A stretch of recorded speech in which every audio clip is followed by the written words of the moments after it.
Very bike trip, take one.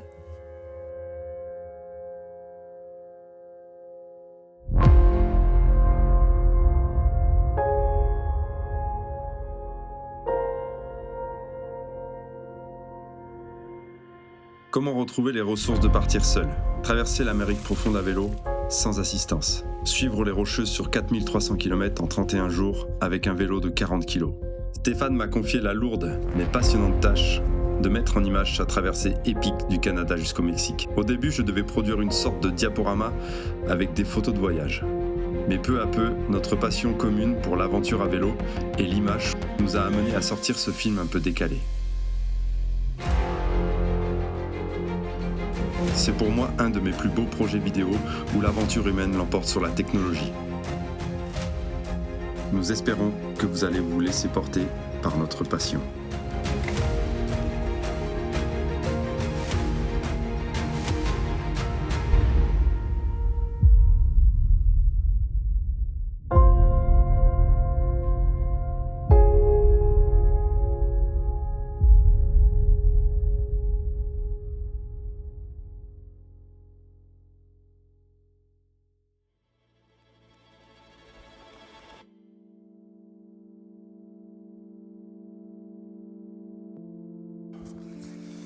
Là, je sors d'un très gros orage de grêle. Je prends cette vidéo, ça me fera un souvenir comme ça. Le genre de moment où on se dit qu'est-ce qu'on fait là? Qui a l'idée de venir ici? Alors c'est joli. Alors j'étais un peu dans le noir là-haut, en face là-bas. Mais bon, je faisais pas le malin quand même, hein, parce que la grêle, dans ce style de plaine, avec les collines, les montagnes autour là.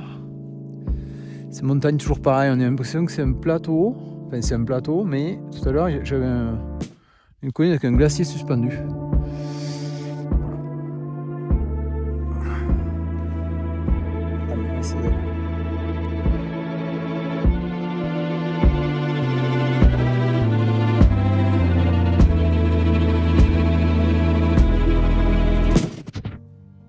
Qu'est-ce qui t'est passé par la tête pour te projeter dans ce genre d'aventure en fait? Bon, mais ça, David, ça se fait progressivement, je pense, au fur et à mesure des années. Je me suis toujours filé des objectifs un petit peu, même depuis tout petit, tu vois, tout simplement, ça a commencé, je me rappelle, une idée comme ça, c'est à Saint-Lary, j'étais gamin, je sais plus quel âge j'avais, peut-être 8, 9 ou 10 ans. J'étais chez ma grand-mère et je voyais le Pla d'Adé au-dessus et je me disais, tiens, je vais monter en vélo au Pla d'Adé tout seul. Voilà, je suis parti à vélo avec un vélo adulte et petit à petit, c'est vrai que je me suis toujours donné des objectifs comme ça, monter en puissance. Alors les États-Unis, là, cet objectif, ça s'est pas fait du jour au lendemain. Il y a eu d'autres. C'est sûr. Il y a eu d'autres aventures là-bas et. Je pense pas que tu partes aux États-Unis comme ça sur un coup de tête sans être préparé et sans te dire que ça devienne comme ça, l'idée de te dire que tu vas faire autant de kilomètres et de traverser un pays que tu connais pas en plus comme ça, d'entendre ton histoire, de ce que tu disais déjà, de partir de la vallée jusqu'au Pla d'Adé, c'est presque, quand t'es gamin, c'est une aventure quoi, déjà quasiment, ça part de là quoi. Et oui, quand t'es dans la cour de ta grand-mère, l'objectif d'attendre les crêpes qu'elle va faire et que là d'un coup tu te dis je vais sortir de la cour et monter au Pla d'Adé en vélo, c'est l'autre bout du monde quand t'es à cet âge-là. Imagine, tu vois, quand tu commences à vouloir faire du bikepacking, j'ai voulu m'y mettre, tu vois, par exemple, mais jamais je me suis dit, je partirais dans un autre pays faire directement un trip comme ça, tu vois. Comme là, tu me racontes ton histoire déjà quand t'étais petit, de partir faire du voyage à vélo et tout, mais quand t'as grandi, en fait, avec l'évolution de ton expérience en vélo, c'est quoi tes autres projets qui te sont venus après? Quelle a été ton évolution, en fait, à travers, je sais pas, le vélo, en fait, tout simplement? Mais le vélo, bon, moi je faisais du vélo j'avais fait un petit peu de BMX, mais aussi pas mal de vélo de route. Premier entraînement que je faisais pour une course, j'habitais sur Tarbes, sur le club de Juillan, je me rappelle, de route. Et alors je faisais des courses, mais je m'entraînais jamais. Et à une réunion du club, les potes ils disaient ouais, moi j'ai tant de kilomètres, tant de kilomètres, tant de kilomètres. Et moi j'avais 0. Du coup le lendemain je suis parti de Tarbes, direction Saint-Lary. Et j'étais voir ma grand-mère de nouveau. Et je suis reparti sans manger. Donc ça fait 120 km je pense. Tout jeune, ça faisait beaucoup quand même. Et ça emmenait à manger, j'étais tombé à moitié. Des mecs qui faisaient du chantier au bord de la route, là, c'est parce qu'il n'y avait pas l'autoroute. À la côte de Piétat, je crois, m'avait ramassé, j'étais oxy. Et après, un peu plus tard aussi dans la progression, dans les cyclosportives, il y avait un 87-88, j'avais 17-18 ans. J'avais une dérogation parce que j'étais le plus jeune, je me rappelle. L'Isard Baramonte s'appelait. C'était une course qui faisait 204 km avec 4 cols. Donc on partait de Aubisque, Soulor, Tourmalet et on arrivait au Tacan. Et j'avais 17 ans, hein, j'étais le plus jeune. Ouais. Tu vois, voilà, j'étais déjà dans ces trucs un peu de plus en plus poussés, chercher les limites un petit peu.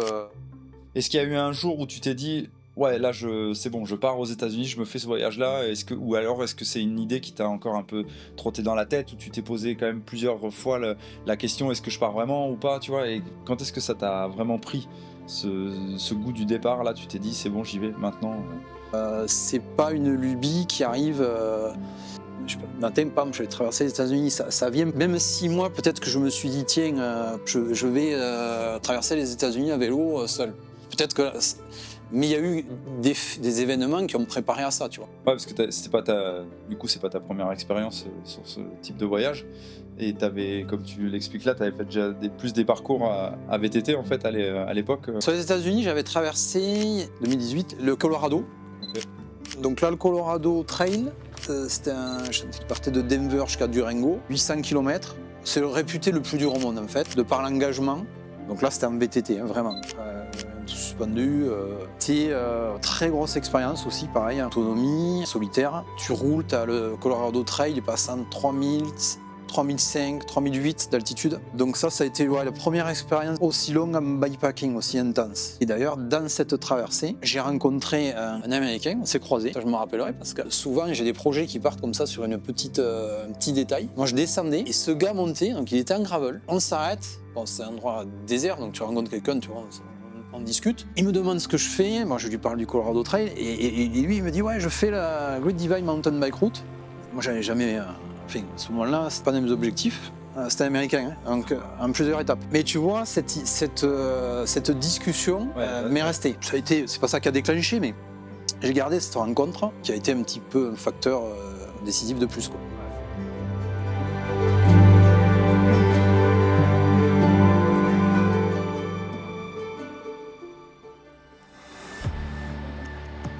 C'est le genre de voyage où il faut être prêt, que ce soit physiquement, que ce soit mentalement même, parce que t'es parti tout seul en fait, le faire ça.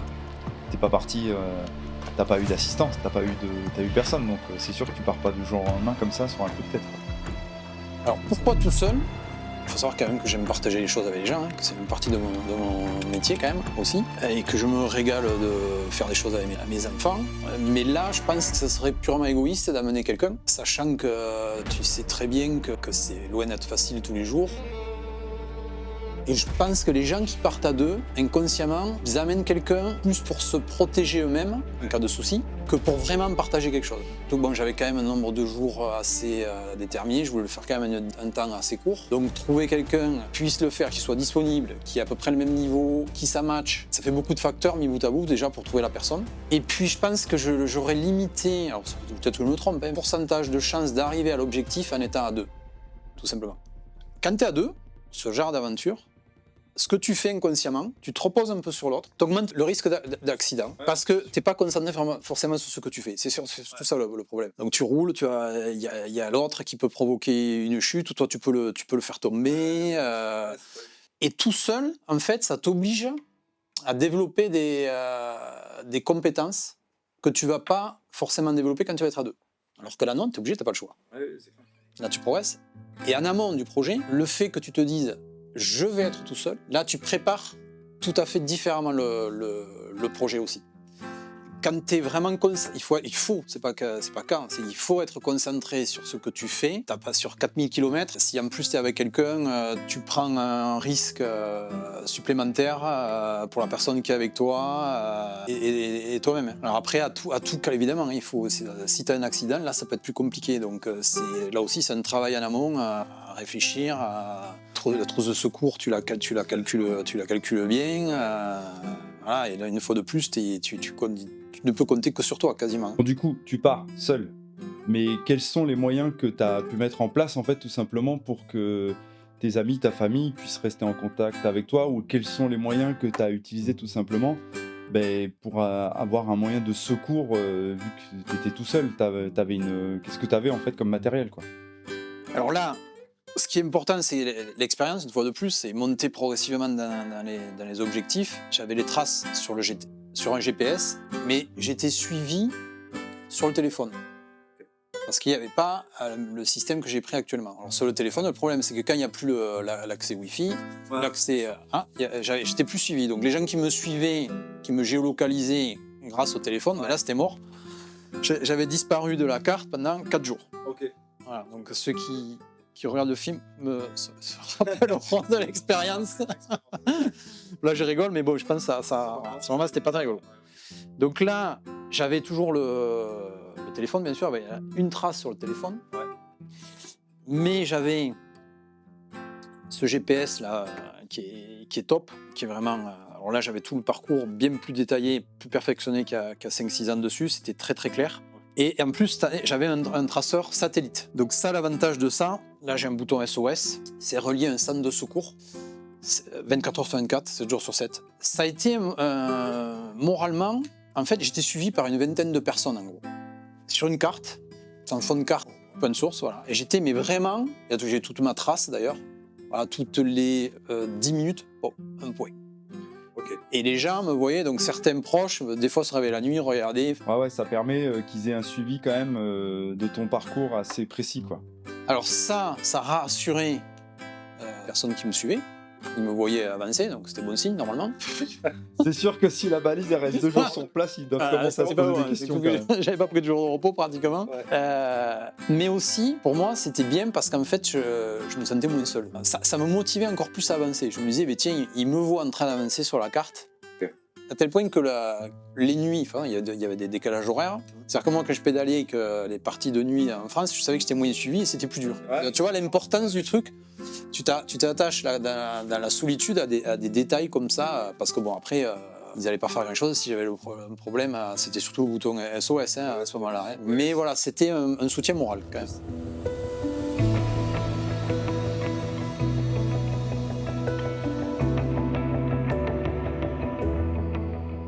Mais en fait, tu sais pas où tu vas. Tu sais pas ce que tu vas rencontrer comme problématique sur le parcours. Même les paysages, ils peuvent être complètement différents de ce que tu as pu t'imaginer en fait avant de partir. Et même si tu as déjà un aperçu du voyage, en fait, est-ce que ça a collé un peu ce genre de paysage à ce que tu t'es imaginé ou pas du tout ? Alors par rapport au Colorado Trail, une fois de plus, l'expérience précédente où c'était bien engagé techniquement, où je m'attendais, c'était réputé le plus dur au monde, Colorado Trail. Celui-là, c'est le plus long au monde, j'avais un peu sous-estimé la difficulté technique. C'est-à-dire que je ne m'attendais pas, par exemple, à avoir des portions de portage. Petit portage. T'as du défonce. La descente, c'était pareil. Je pensais que ça aurait été un peu plus roulant aujourd'hui, et bien non.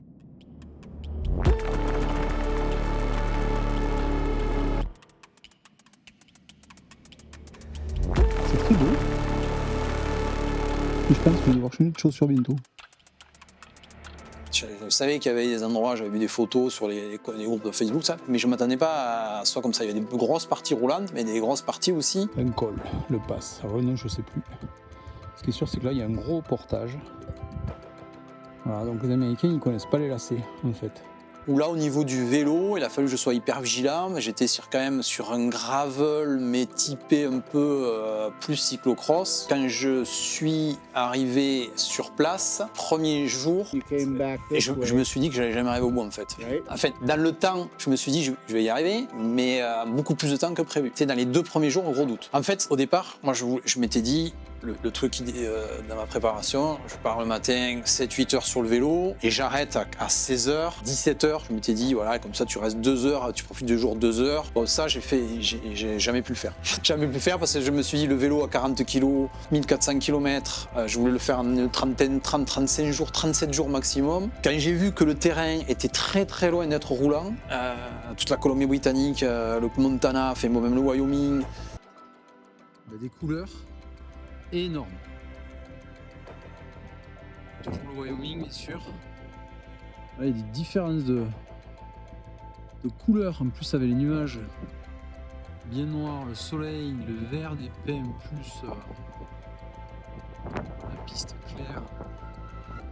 c'est incroyable. Oui, ça te remet un peu en question en fait ce que tu t'étais projeté ou même préparé avant de partir en fait. Ouais, là, j'ai pris un peu de moral, puis j'ai dit, je me suis repris, je me suis dit, attends, bon, mais on va le faire, mais au lieu de m'arrêter à 16h, 17h et de respecter de façon académique les nuits, comme on conseille là-bas, c'est-à-dire qu'il y a le grizzly, il y a tout ça, donc il faut te mettre à tel endroit, mettre la bouffe dans les arbres ou dans des... Bon, ben, il a fallu que je pédale jusqu'à la nuit pratiquement tout le temps, depuis le matin, pour entrer dans les temps, quoi. Le temps de pédalage, je l'ai revu. Je suis resté dans le nombre de jours prévus.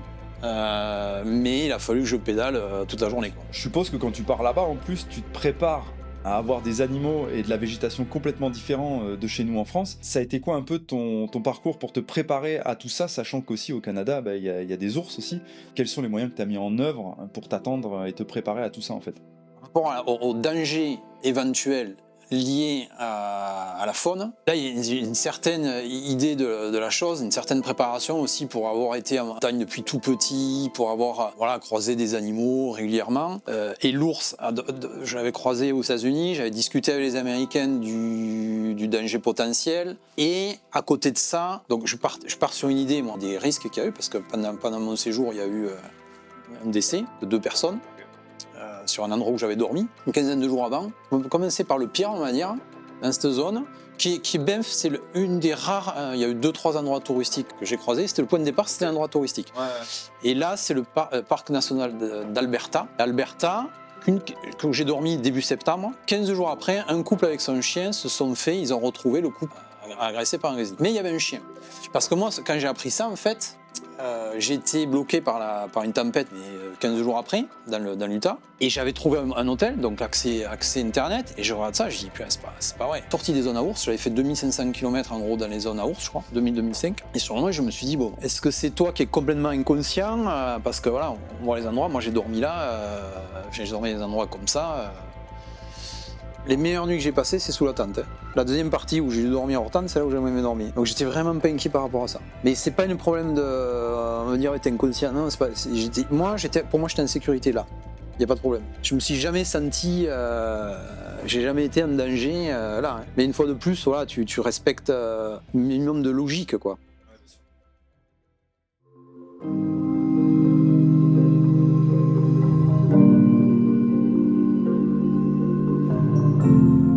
On parle aussi que tu dois te préparer physiquement et surtout mentalement à absorber autant de kilomètres avec autant de dénivelé sur un laps de temps assez court.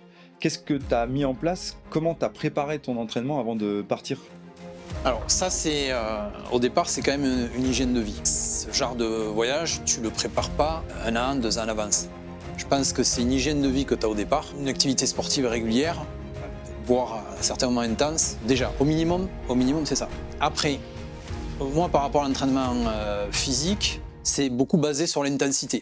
L'endurance, on l'a quand on fait du sport, c'est quelque chose qu'on a.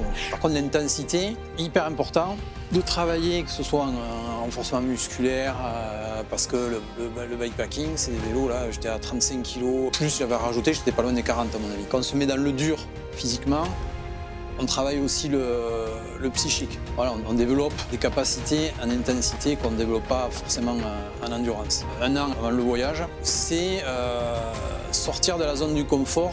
Tu arrives en fin de matinée, t'as faim, t'as envie de te mettre à table. Et là, c'est à ce moment-là que je vais m'entraîner, tu vois, par exemple. T'entraîner aussi, quelles que soient les conditions, ça va. Là, il faut y aller, en fait, au contraire. Il fait un temps pourri, il faut y aller, comme ça, tu testes le matériel, tu testes l'équipement, tu te mets vraiment en zone d'inconfort. Tu testes l'effort aussi quand il fait froid. Te mettre dans le dur, te préparer à ça en fait. Il faut se préparer même à plus dur que ce que tu vas avoir. Si tu n'as pas vécu à l'entraînement la situation où tu descends une piste bien caillouteuse, sous la flotte, limite neige,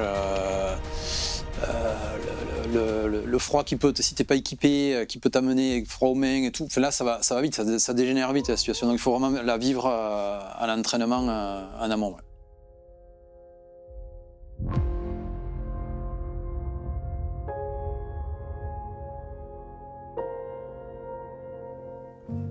Et du coup, comment t'as fait? Parce que ton timing était assez court, sachant que t'as eu ce phénomène aussi de météo qui t'a fait décaler tout ton parcours. comment tu as réussi à réadapter en fait, parce que tu étais parti d'un point A à un point B. Oui. Comment tu as réussi à anticiper ça en fait et comment tu as réagi sur le moment tout simplement? Une idée, par exemple, sur le site de l'association dont on a parlé à un moment donné, le temps moyen pour faire la Great Divide Mountain Bike Route, c'est 3 mois. Il y aura des commentaires pour être dans des marges de sécurité, plus ou moins de confort. Voilà. Donc là, moi, je ne pouvais pas 3 mois, c'est impossible, par rapport à mon activité. Et puis, bon, de toute façon, après, octobre, c'est l'hiver là-bas. À Calgary, dès le mois d'octobre, tu as un mètre de neige dans les rues jusqu'au mois de mai. Donc voilà, j'avais, je te dis, 11 octobre, je sois rentré, en sachant que comme je finissais par le Nouveau-Mexique et tout, j'ai déjà moins de chances de prendre la neige. Mais la météo m'imposait de ne pas traîner, quoi. Et quand tu arrives un peu au bout de toute cette préparation et que tu as réservé ton billet d'avion, t'as pas des moments où le soir tu doutes un peu, ou je sais pas, le matin quand tu bois un café, tu te dis j'ai peut-être vu un peu gros là, ce projet est peut-être trop ambitieux pour moi. T'as pas ces moments de doute, de flottement qui te traversent l'esprit, ou est-ce que tu as réussi à garder le cap jusqu'à partir en fait et prendre l'avion? Alors je t'avoue que le moment où mes 2 fils, Léo et Ange, m'amènent à Blagnac, à l'hôtel, ils me posent en voiture et voilà, ils me laissent donc en face de l'aéroport à l'hôtel. Quand je les ai vus repartir tous les deux, quand on vit la situation, on s'est dit bon, mais là maintenant je pars tout seul, mais je les laisse tout seul aussi quelque part. Ouais, si t'arrive un truc en gros sur le voyage ou quoi, tu te dis. Et si tu veux, là je l'avais forcément, tu l'imagines un moment ou un autre, mais là tu le vis, tu les vois partir. Toi tu pars de ton côté, tu te dis, oui, t'as un doute, tu te dis s'il faut, Donc là il y a eu un moment compliqué. Ouais. Après, une fois que t'es sur place, t'es obligé de plus y penser à ça. Alors là, déjà quand t'es dans l'avion, moi personnellement, je me fixe des objectifs un petit peu intermédiaires. Tu penses forcément à ce que tu viens de laisser, tu penses à l'objectif final, et pour arriver à l'objectif final, il faut se fixer des étapes. Ça permet de lutter contre la solitude, notamment. Bon, mais là, je prenais l'avion, je savais que le lendemain, j'avais déjà une première chose à faire, c'était aller à l'hôtel, mais surtout, parce que Calgary, c'était de l'aéroport d'arrivée, le départ de l'itinéraire à vélo, c'était Banff, et j'avais, je crois, 150 km entre Calgary et Banff, que je savais pas trop comment faire, c'était un dimanche, il y avait tout, enfin voilà, je m'en suis sorti, mais du coup, j'avais pas trouvé, avant de venir, vraiment une réponse claire pour le voyage, jusqu'à Banff. Et petit à petit, t'avances comme ça. Alors, te dis pas que t'as pas des moments de doute. Le doute par rapport au nombre de jours à faire. Les plus gros doutes dans le parcours, ça a été quand le matériel a commencé à lâcher, 2-3 jours avant l'arrivée. Mais je faisais des étapes jusqu'à plus de 200 km par jour. Donc j'étais proche un nombre de jours, mais en distance. Et je me suis retrouvé sur la route highway, grosse circulation sur la fin, vraiment une galère, et avec des pneus qui tenaient plus. Et puis par contre, j'étais quand même dans un désert, je traversais les réserves indiennes. Voilà, donc et ça a failli capoter en fait 2-3 jours à la fin.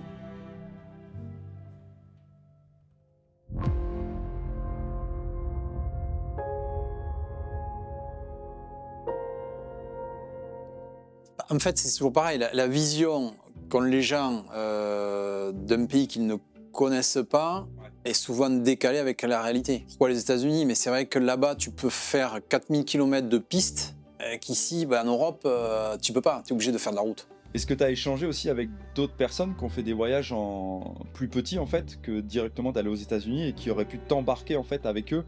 Non, pas du tout. Je sais pas, sur des sentiers en Europe ou en France.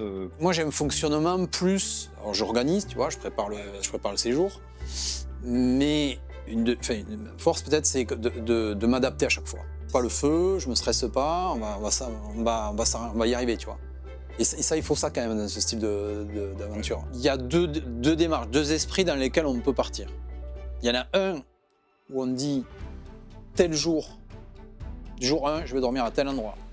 Et je sais que là, je vais trouver telle chose à manger ou tel bivouac sécurisé, avec les boîtes à ours. Par rapport à l'ours, ici je suis vraiment en pleine zone ours. Il y a ours gris et ours noir. Il laisse et food storage. Donc là, hop là, quand j'aurai fini de manger, et je fais tout ce que j'ai de repas lyophilisé, tout ça, je le mettrai là-dedans pour la nuit. Pour éviter que l'ours vienne chercher la bouffe dans la tente ou me démonte le vélo. Après, comme je l'ai expliqué tout à l'heure, j'ai modifié je me suis rendu compte que je n'allais pas rentrer dans les temps. Donc là, je suis parti dans un autre délire. C'est-à-dire que je me posais, en gros, un peu avant la tombée de la nuit, des fois à la tombée de la nuit, même des fois j'ai roulé pendant la nuit. Il y a des images où je dors sur un banc, là, un peu plus tard, un peu plus loin. Je peux raconter l'anecdote aussi. Après, donc le bivouac, c'est vraiment le côté qui fait rêver dans le bikepacking. C'est-à-dire que oui, on traverse un pays, on se dit, là je m'arrête, je dors dans un endroit incroyable. Là, on a pu le voir.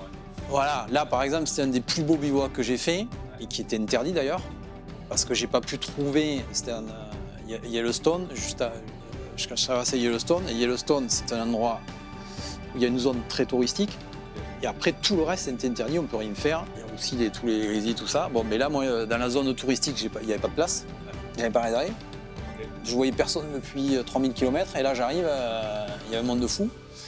Du coup, je me suis mis en marge et j'ai fait un des plus beaux bivouacs, mais interdit, mais bon, c'était voilà, le matin, à l'aube, je suis parti. Et on sait qu'il faut récupérer. Ouais. À ce moment-là, c'est incontournable. Si on n'a pas récupéré pendant le bivouac, tout le reste devient vite compliqué.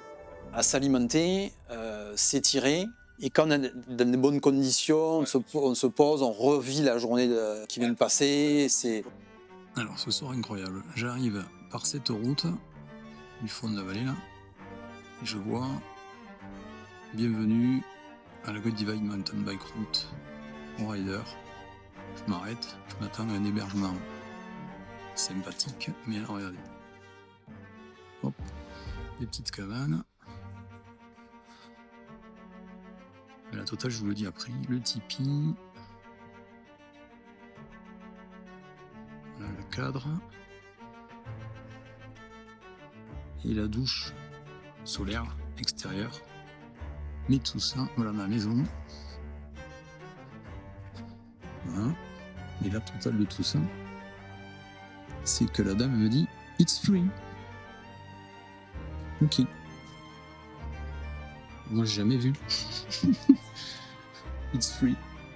Donc j'ai l'électricité, je peux rentrer changer la douche. Voilà, il faut mettre la photo.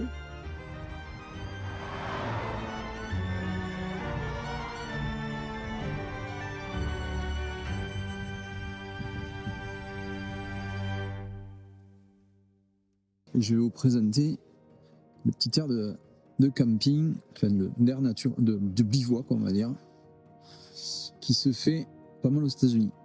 Donc là j'ai fait sécher la tente parce que j'ai pris l'averse il y a deux jours et ça n'est toujours pas séché. Donc voilà les emplacements de rêve quand même je trouve. Hop, tout ça sèche. Là, je vais manger bientôt là. Le vélo qui sert de sèche-linge aujourd'hui aussi. J'ai un peu tout refait. Dans le camping, il laisse en général un barbecue.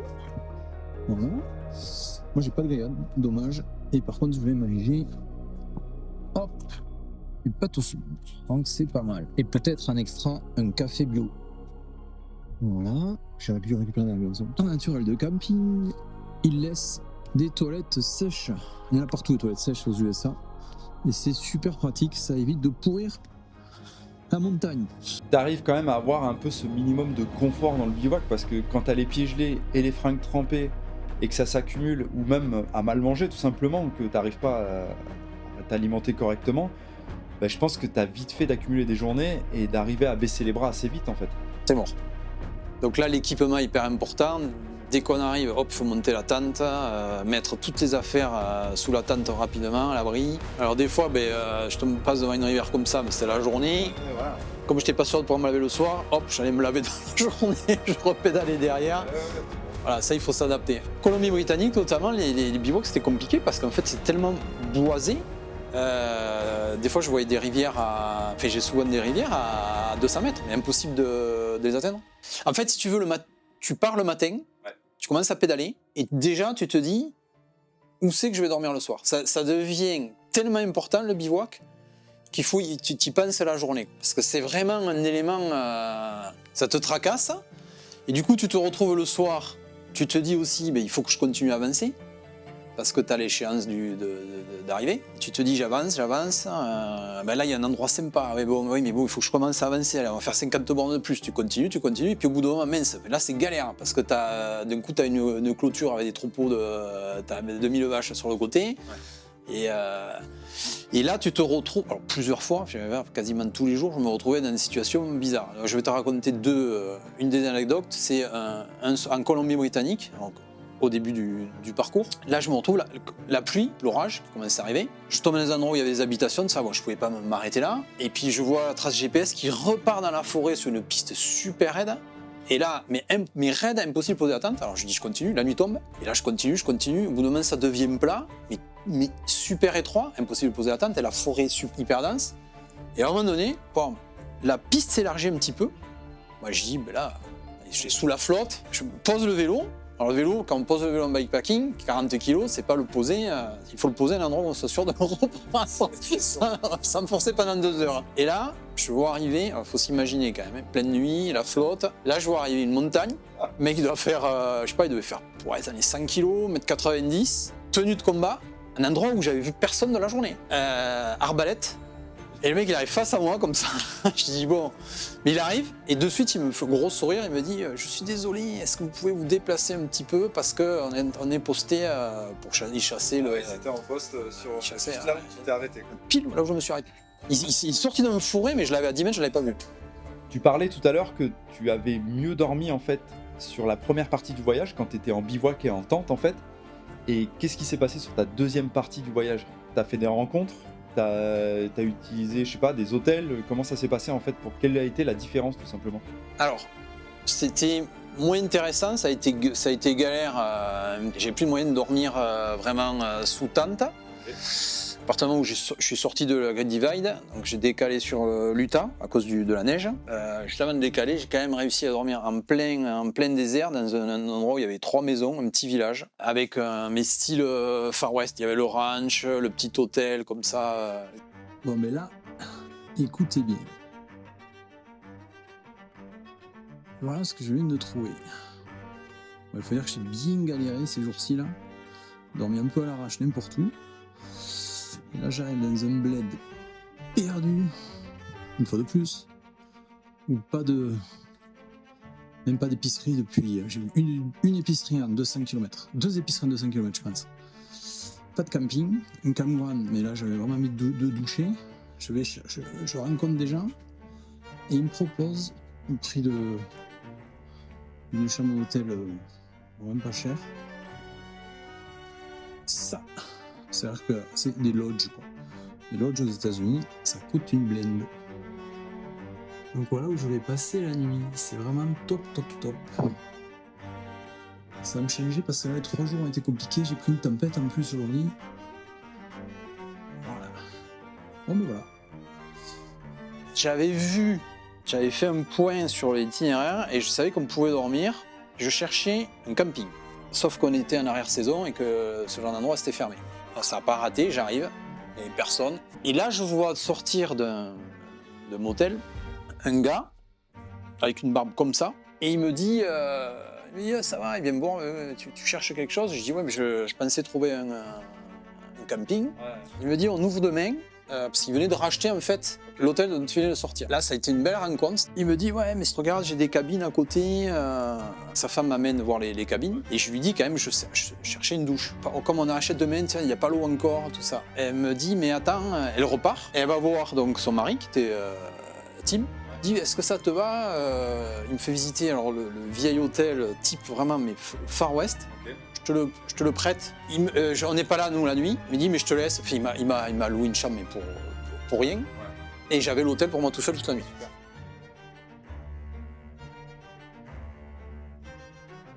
Un hôtel pour moi tout seul. Et voilà.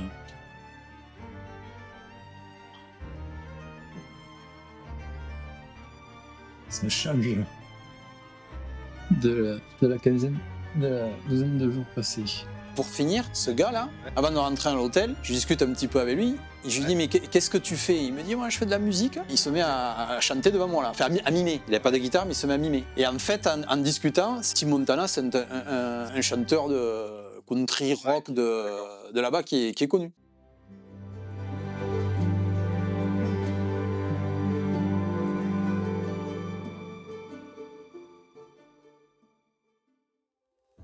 Donc sur le matériel, par rapport à l'expérience que j'ai eue avant, notamment sur le Colorado Trail, où je savais que c'était très technique, là j'étais parti sur un tout suspendu. Là sur ce type de parcours, beaucoup moins de single track technique, beaucoup de roulants.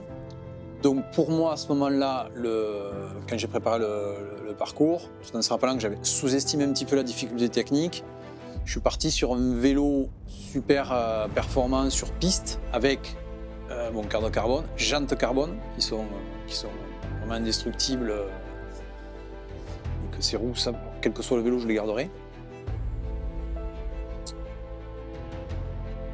Centre route avec prolongateur, ça c'est tournable sur la longue distance. Alors, souvent prolongateur, on pense à aérodynamisme. Ouais. Alors c'est vrai que quand on prend du vent et sur des parties très roulantes, pour la même énergie dépensée, on va plus vite. C'est pas forcément la bulle d'aller plus vite, et c'est qu'en fait, à la même vitesse, on va moins forcer. Et c'est flagrant. Ouais, tu fais une économie en fait d'effort. Une économie parce que d'effort. ta position sur le vélo est complètement différente en fait. Avec ça, ouais. Ok. Le prolongateur, c'est vraiment une pièce importante par rapport à ça. Par rapport aussi que ça offre une position différente, c'est-à-dire que tu vas t'allonger un petit peu plus, et quand tu es 10 heures sur le vélo, hyper important aussi. Prolongateur important. Également pour poser du matériel dessus. C'est-à-dire que là, moi, sur le prolongateur, j'avais le téléphone, GPS, la tente qui était fixée aussi dessous, je fixais pas mal de choses. Et j'avais aussi une autre sacoche derrière la tente, qu'on voit un petit peu, qui était fixée au prolongateur. Sur ce type de vélo qui est bien sloping, le tube supérieur qui est bien penché là-bas, ça peut être un souci pour mettre des sacoches. J'étais un peu plus limité en surface de sacoche. Également, les inserts, il n'y en a pas. Donc on a bricolé un système d'inserts pour mettre les grosses sacoches devant. Ce type de vélo, vendu gravel, ça se rapproche plus d'un cyclocross, quelque part, avec un angle de chasse un peu plus couché encore. Donc on s'oriente vers du gravel. Prochain voyage, je vais partir plus sur un cadre, peut-être carbone, mais surtout qui permettent de mettre des inserts pour mettre des attaches solides au niveau des sacoches. Un haut-banc plus large pour mettre des pneus un peu plus larges, parce que vu qu'il n'y a pas de suspension, la seule suspension ça va être les pneus. Ça limite le risque de casse aussi d'avoir des pneus un peu plus gros, des jantes un peu plus larges. Mais en fait, l'idée du gravel, ce qui me plaît moi, c'est qu'il faut un vélo simple. Les gaines extérieures aussi. Là, il y a toutes les gaines à l'intérieur. Et tous les vélos gravel actuellement, carbone, là, toutes les marques c'est pareil, ils ont les gaines à l'intérieur. Ça, c'est bon. Et il y a des marques américaines, des marques de niche, qui font des cadres acier titane avec les passages de gaines à l'extérieur. Ça veut dire que les mecs se sont retrouvés dans la galère à un moment donné. Tu vois, ils ont réfléchi au truc. Vélo de bikepacking, il faut que ce soit simple. C'est vrai que dans le vélo en général, on rentre un peu dans la course à l'armement.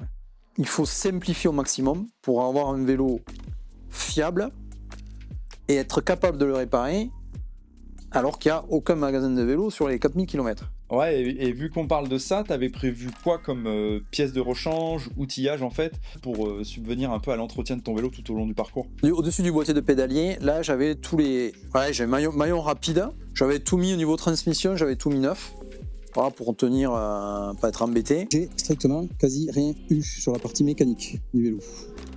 C'est-à-dire que j'ai pas eu de crevaison aussi. J'ai pas eu de casse de rayon, de casse de chaîne, rien. Voilà. Et techniquement, j'ai fait le plus dur. Mais bon. Toujours vérifier. Voilà, je revois l'indexation. Là, j'ai une indexation qui déconne un petit peu. Je fais du gros nettoyage. Je vais vérifier les plaquettes que je n'ai pas changées encore. Par contre, pour ce qui est du coup de la nourriture, de l'eau, du bivouac et tout, pour ton autonomie, on va dire, en alimentation et tout ça, comment tu as réussi à optimiser un peu sur ton voyage? Parce que je suppose que tu n'emmènes pas les 30 jours de nourriture sur ton bike, donc comment tu as réussi tout simplement à subvenir à tes besoins là-bas une fois sur place en fait? Là, au début du parcours, par exemple, ici, ouais. Là, j'avais 10 jours de repas en lyophilisé. Ouais. Alors, ça ne veut pas dire que pendant 10 jours, j'ai mangé que ça, mais je savais que j'avais 10 jours d'autonomie. Donc, j'ai essayé de le faire durer le plus longtemps. C'est-à-dire que quand je faisais Quand j'arrivais à trouver à manger, Ouais. j'économisais sur ces repas lyophilisés. Ouais. Parce qu'après, j'ai plus trouvé de repas lyophilisés à une fois à un moment donné. C'est le top, c'est-à-dire que bon, déjà c'est bon et que les calories sont calculées, place, c'est léger. Vous remplissez avec de l'eau, on mange vraiment bien. Mais malheureusement, après, on ne trouve pas ça. Hein. Parce que les repas sur place, il n'y avait rien. Hein. Donc des fois, j'étais obligé de faire un détour, aller chercher des routes, station essence, et je mangeais ce que je trouvais. C'était des barres protéinées, des fois, qui avaient où c'était caché, des trucs. Voilà. J'étais vraiment dans l'Amérique profonde, donc les courses.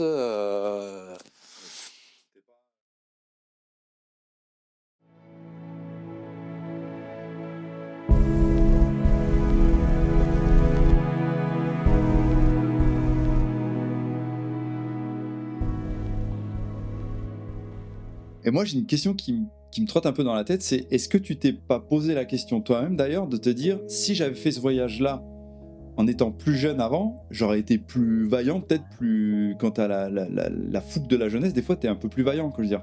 Enfin, je sais pas, tu vois, l'âge n'est peut-être pas une contrainte ou justement, est-ce que c'est une valeur en fait pour toi? Qu'est-ce que ça t'a apporté de le faire à ce moment-là de ta vie tout simplement? Je pense qu'au contraire, ce que j'ai fait là, j'aurais pas forcément été capable de le faire il y a 15 ans, en tenant compte du fait que forcément, physiquement, je m'entretiens.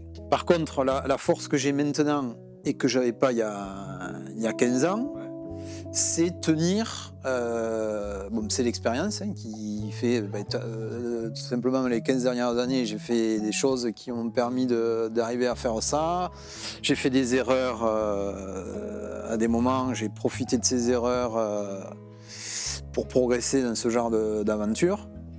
Et je pense que j'aurais pas géré les moments de doute, de stress qu'il peut y avoir qu'il y a eu à certains moments. Je les aurais pas gérés de la même façon. Moi, ce que j'entends souvent dans mon métier, c'est des gens qui te disent ouais, j'ai 40 ans, c'est cuit, je peux plus faire telle chose.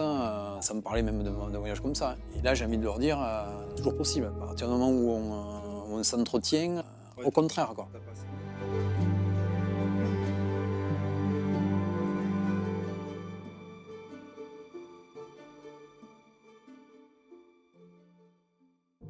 Ben là, je longe la frontière et je viens de voir une scène qu'on voit régulièrement à la télé, mais là, ça se passait devant moi. Un jeune qui vient de traverser, alors je sais pas comment il a réussi, de la grille à passer, parce que je l'ai vu juste qu'il déboulait en courant à moitié couché, en courant en position basse, il a sauté à gauche, il s'est planqué derrière une clôture. Et là, il y a la police qui était postée juste avant. En fait, je venais de voir qui a débarqué. Ouais, c'est vraiment tendu la zone. Le Mexique à ma droite, là, des montagnes qui sont magnifiques d'ailleurs. Et là, je suis donc au Texas. J'arrive. Je pense dans 2-3 km. Même pas. Je vais aller vraiment la frontière et la ville mexicaine. Donc tout ça, ça met une ambiance particulière. Tu te dis, bon, toi, tu es dans ton délire de traverser les États-Unis à vélo. Ouais. Oui, c'est top ce que j'ai fait, mais voilà, il faut, à côté, il y a ça, et quand même, tu te dis, bon, je me suis baladé dans la ville, là. Je vais finir. Goodbye. Thank you. You're welcome. Yes.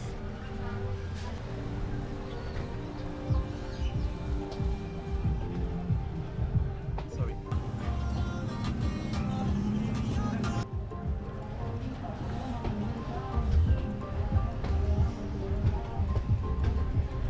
Voilà, comment je finis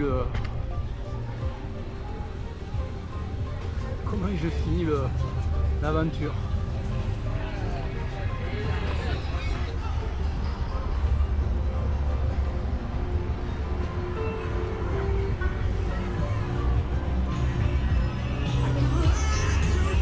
C'est fun en même temps. On va passer là. Allez, hop.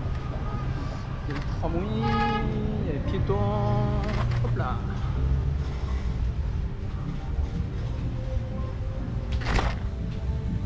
si t'as des câbles. La police.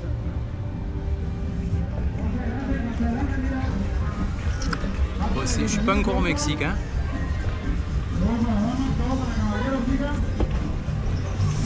Je suis pas du tout mexicain, mais vu l'ambiance, je pense que ça va être sensiblement pareil de l'autre côté. Et là. Et moi, j'aimerais que tu me parles un peu de ce moment de, je pense, de libération quand tu arrives quasiment à la fin de ton parcours. Savoir un peu qu'est-ce qui se passe dans la tête quand tu arrives au bout en te disant je suis dans les temps, tout s'est bien passé, Enfin, tu dois te dire je suis pas sauvé, mais j'ai réalisé mon... Qu'est-ce qui se passe quoi dans ta tête? L'arrivée, l'objectif, penser, en fait, vraiment où je suis parti au bout de 400-500 km et j'ai réalisé là-bas. Je m'imaginais sur la carte, tu vois, le petit point en train d'avancer. Tous les jours, quand je pensais à l'arrivée, en fait, j'avais des bouffées d'émotions, tu sais. Je pédalais, tu sais, je sentais des montées d'adrénaline pensant à l'arrivée. Donc je me suis dit, le jour où tu vas arriver, tu vas craquer, quoi. Et voilà. La frontière, c'est fini.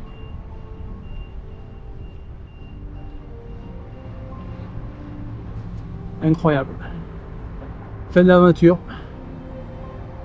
Border Cross. Ah, le pont là-haut. Drapeau américain, drapeau mexicain.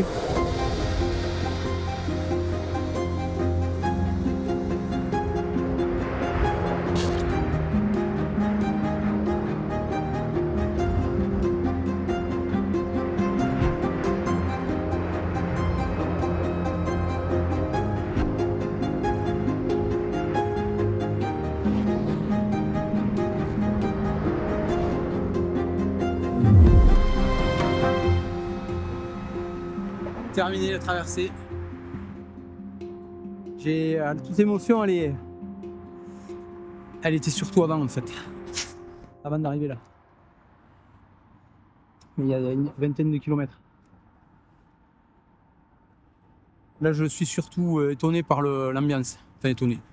Je m'attendais à voir ça, mais j'ai bien aimé passer le pont.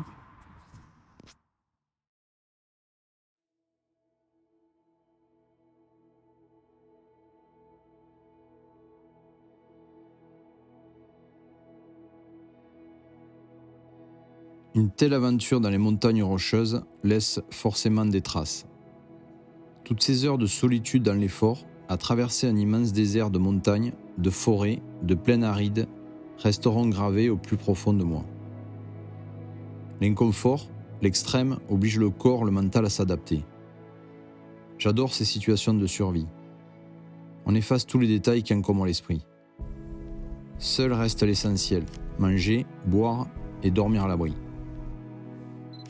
Dans ces moments-là, les très rares rencontres prennent une importance fondamentale. Je profite de chaque seconde avec la personne croisée qui travaille, qui vit dans cet immense désert. Je ne sens jamais d'animosité, bien au contraire. Un mélange d'admiration, de curiosité envers le Français qui traverse leur immense pays à vélo. J'adore boire un café le matin dans les stations essence ou épiceries perdues. À chaque fois, les gens viennent spontanément discuter avec moi. Un fermier me double avec son pick-up. Je traverse plus de 200 km sans point d'eau dans la canicule. Il ouvre la fenêtre, toujours en roulant, et me dit « Do you want cold drink ?»« Ok. » On s'arrête et il me sort de l'eau fraîche dans son frigo. J'aime cette Amérique. Ces Américains-là.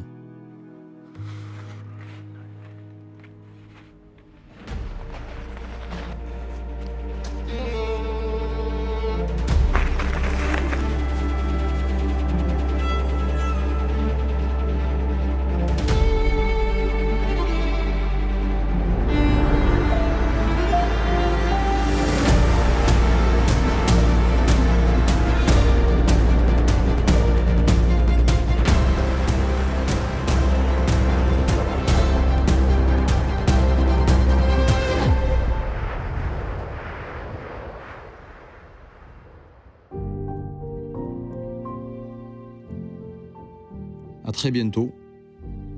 La traversée de mon Amérique à moi n'est pas finie.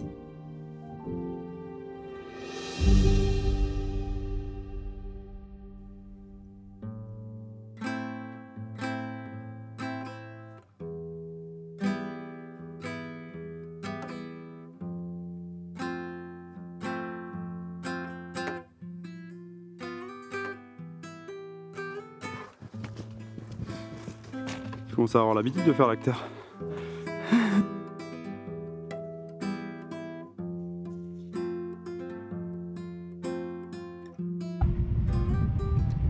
Ça fait du bien vraiment. Ça a été compliqué aujourd'hui, encore. Pour la circulation, il y a du monde à... Même en week-end, je pensais que ce serait calme, mais il y a du monde sur la route pour arriver à Moab. 1 an de tournage. 1 an, tous les jours, 1 an de tournage. Magnifique. On finit quand même sur une belle touche, hein, parce que le matin ici, là, c'est pas mal.